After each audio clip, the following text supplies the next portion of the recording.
नमस्कार मंडळी. तर आज आपण उन्हाळ्यात जिभेची चव वाढवणारी अशी चटपटीत अशी कच्च्या कैरीची कढी करणार आहोत. याला सारसुद्धा म्हणतात. तर सार करण्यासाठी इथं मी 1 वाटी ओलं खोबरं घेतलेलं आहे, 5 ते 7 लसणाच्या पाकळ्या घालायच्या, 3 ते 4 हिरव्या मिरच्या आणि 1 कच्ची कैरी घेतलेली आहे. आता ह्या कैरीची वरची साल जी आहे ती काढून घ्यायची आणि याची कापं काढून घ्यायची आहेत. आता हे सगळं सामान जे आहे ते मिक्सरच्या भांड्यामध्ये घालून घ्यायचं आहे. थोडीशी हळद घालून घ्यायची, पाणी घालून घ्यायचं आणि ह्याची स्मूथ अशी आपल्याला पेस्ट तयार करून घ्यायची आहे. आता हे वाटण आपलं वाटून झालेलं आहे. आता याला तडका लावून घेऊया. तर कढईमध्ये 2 ते 3 पळी तेल घालून घेतलेलं आहे. तेल चांगलं गरम झालं की त्याच्यामध्ये अर्धा चमचा मोहरी घालून घ्यायची. त्याच्यानंतर पाव चमचा जिरं घालून घ्यायचं.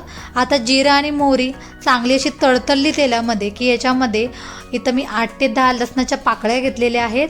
लसूण जी आहे ती थोडीशी अशी प्रेस करून घ्यायची खलबत्त्यावर. त्याच्यामुळे खूप मस्त असा फ्लेवर येतो लसणाचा आणि कढीमध्ये खूप सुंदर लागतो. त्याच्यानंतर कढीपत्ता घालून घ्यायचा. ह्याच्यामध्ये तुम्ही हिंगसुद्धा घालू शकता. माझ्याकडे हिंग नव्हता त्यामुळे मी नाही घातला. हिंगामुळे सुद्धा खूप मस्त अशी टेस्ट येते. त्याच्यानंतर वाटून घेतलेलं सगळं मिश्रण घालून घ्यायचं आहे. मिक्सरच्या भांड्यामध्ये थोडंसं पाणी घालून घ्यायचं आणि ते सुद्धा या कढीमध्ये घालून घ्यायचं आहे. आता या कढीमध्ये बरोबर 1.5 ग्लास जे आहे ते पाणी इथं मी घालून घेतलेलं आहे. एकदम जास्त पातळसुद्धा कढी करायची नाही किंवा एकदम अशी जाडसुद्धा करायची नाही.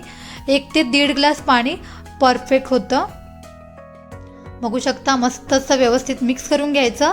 चवीनुसार मीठ घालून घ्यायचं आहे. त्याच्यानंतर अर्धा चमचा इथं मी साखर घालून घेतलेली आहे.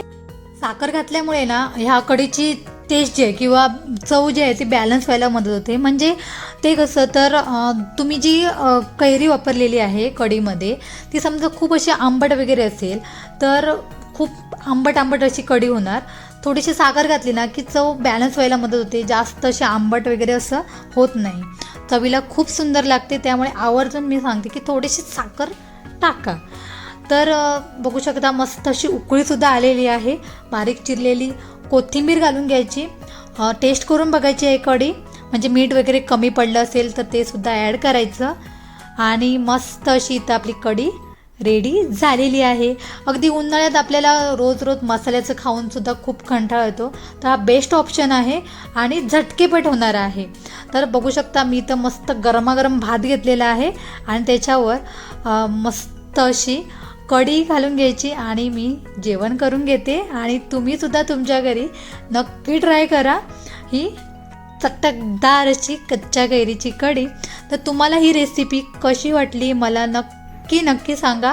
आणि माझी रेसिपी आवडली असल्यास नक्की त्याला लाईक करा, तुमच्या छान कमेंट करा आणि तुमच्या घरीसुद्धा नक्की ही चटकदार अशी कच्च्या कैरीची कढी ट्राय करा. भेटूया पुन्हा एकदा.